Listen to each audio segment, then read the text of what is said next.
Brad Johnson here from johnson.audio, and today I'm going to explain exactly what the pre-production process is in music recording.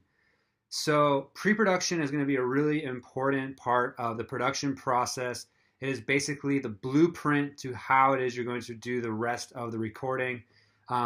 This is something that I think that can be overlooked a lot of times. This is going to help you if you're trying to do anything with bigger arrangements beyond just an acoustic guitar or piano and vocals.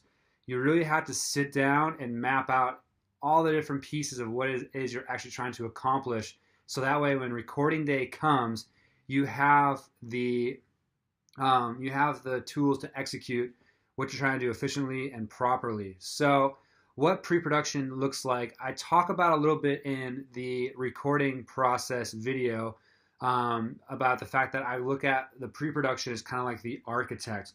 They're the one taking all the different pieces and giving that blueprint for the rest of the musicians to go off of and the recording engineer to go off of to make sure that they are completing the vision of the artist and the producer.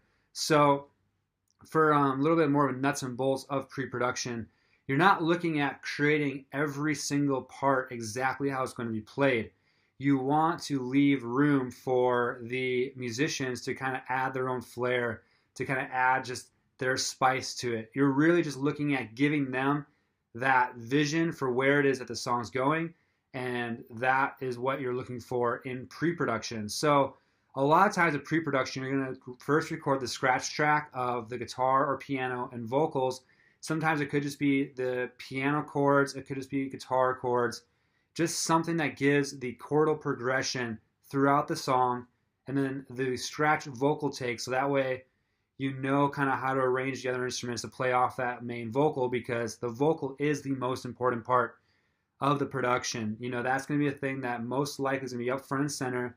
People are listening to the lyrics, people are listening to the vocals, so you don't want to create all these crazy arrangements and have all these awesome, guitar noodles and synth stuff if it's going to go right over that vocal, if it's going to compete and clash with that lead vocal. So you have to make sure that when you start the pre-production process and you're creating this blueprint, that you have the vocals in there, so that way you're working around that in the arrangement.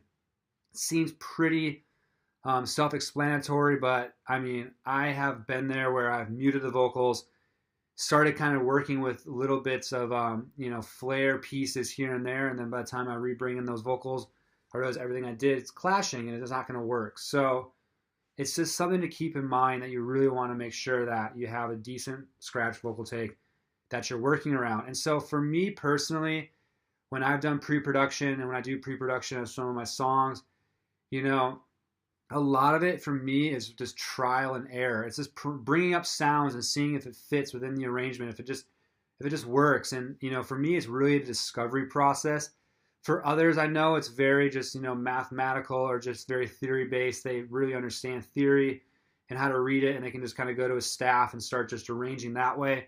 It's probably a more efficient way, but I really like to just kind of pull up, some software synths, maybe some drum stuff, and just start kind of going to town, over what I've already done, to kind of start just trial and erroring and really just trying to dive into it and just find those happy accidents, just find those pieces that just kind of all of a sudden, whoop, there they are, and it just sounds awesome, and it just fits within that. But the first thing I would like to start with in my own personal pre-productions would be the drums. Getting a really solid foundation of the rhythm, I think, really helps, especially when it comes to writing these other pieces over it, especially when it comes to more of like the melodic instruments like a synth or piano or bells or whatever it is. If you have the foundation kind of figured out, it kind of helps to figure out the steps for those next pieces. And so again, though, we're not looking for the right perfect drum pattern with the perfect fills. You're really looking for just kind of like, am I doing straight just 4 on the floor, just boom, check, a boom, check? Are you doing more shuffle, like do ta do ta do ta do ta? Is it going to be just half time on the ride, just and I'm sorry for my sound effects here, but I don't have anything here to show you just like on the computer. I'm just going to be using my mouth, kind of give you that very, very, very rough and dirty vibe of it. But you get the point. You're just kind of trying to figure out in the verses, maybe you want just the drums to be really simple, or maybe just the cymbals, and just kind of figure out how to layer that out. And then the chorus, you might want, more of just a straight rock beat, or in the bridge you might want just a build, like a brick build, just bam, bam, bam, bam, bam, bam, bam, bam, bada, bada, bada, bada, bada, bada. If you're doing dance music, you get it. And so just bear with me on this one. And so it's just kind of figuring out those patterns. You don't have to figure out exactly everything that's going to be fill-wise and all the coolest little, accents and stuff. The drummer, if you hire a good drummer, if you have a good drummer in your band, they will be able to fill that stuff in. But you're just giving them that, that thing to work off of. Same with all the synth stuff. I mean, the synths, I think you could probably spend a little bit more time with. I know that some producers will actually keep they'll just do all software synths.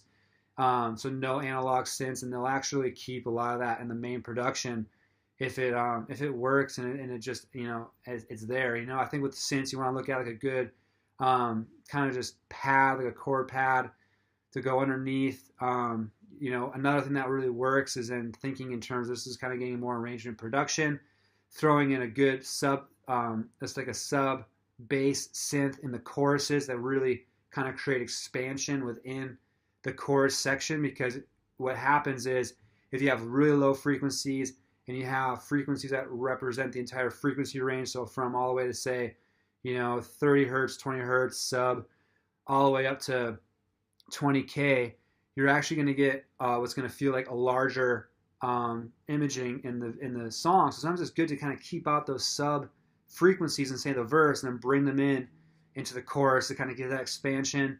And so maybe like a little sub synth pad, you want to have maybe some arpeggiating stuff, just kind of twinkle around if you're really going for that kind of vibe. If you really want like a full production, obviously maybe some stabs, some sub, want. Just use your imagination. Just kind of go with what it is that you're looking for. If it's a stripped down, folk performance, obviously, you might not have many pads at all. You might have like an organ, or Rhodes, that kind of thing. So you're just kind of thinking what works. But I always like to think of keys maybe after throwing in my drums, because the keys you can throw in the bass stuff. For bass, again, you're not trying to think of all, unless you're a bass player, you could throw in all the crazy, like Paul McCartney, just crazy bass licks. But really all you need to think about is, are you going to have this person playing out just chords like boom, boom? Are they going to be driving it boom, boom, boom, boom, boom, boom? Or eighth notes like boom, boom, boom, boom? I just kind of do the same thing over and again. But you get what I'm going with this. And then from there, you can be throwing down your guitars. Again, if you're a guitar player, maybe this might be a time to bring in the guitar player to help demo out with you and play out some of the riffs they're going to do over everything and kind of fill out everything. You don't really have to worry about doing background vocals or harmonies unless they're really, really important to the arrangement, just because you can do that after you record all the instruments and fit all that in. We're really just trying to find the foundational instruments, some of the melodic leads, figuring it all out beforehand, so that way you're not sitting and writing in the studio. This is very, very important if you rent out a studio and you're working with an engineer, because a day goes by fast, and if you spend the entire day just trying to figure out your drum patterns, you're going to be wasting a lot of time. You're going to be spending lots of money. When I did my Skytree and the Greenery Scene album, it's just 4 songs. I actually tracked 5, but I only kept 4. I actually had everything pre-produced before I went into the studio, and I knocked out all those songs in 2 days. 2 8-hour days. That's 16 hours in the studio. Knocked out everything because I came in prepared. Pre-production is preparation. It is giving, if you have a good studio musician, they can listen to it and they can nail it, and they can use that as their guide in their headphones and their tracking, and it goes by so fast and you get so much done. So this is really, really, really important, guys. You have to do pre-production. If you're gonna, even if you're not going into a professional studio and you're doing this on your own, having some kind of map is going to help you out so much. And I just can't stress it enough. All the pros do it. They map it out. It helps ensure success and making sure that the vision that's in your head gets out in recording. If you just try to wing it and do improvising in the studio, most likely you're going to come out very disappointed. So I just really wanted to expand upon pre-production.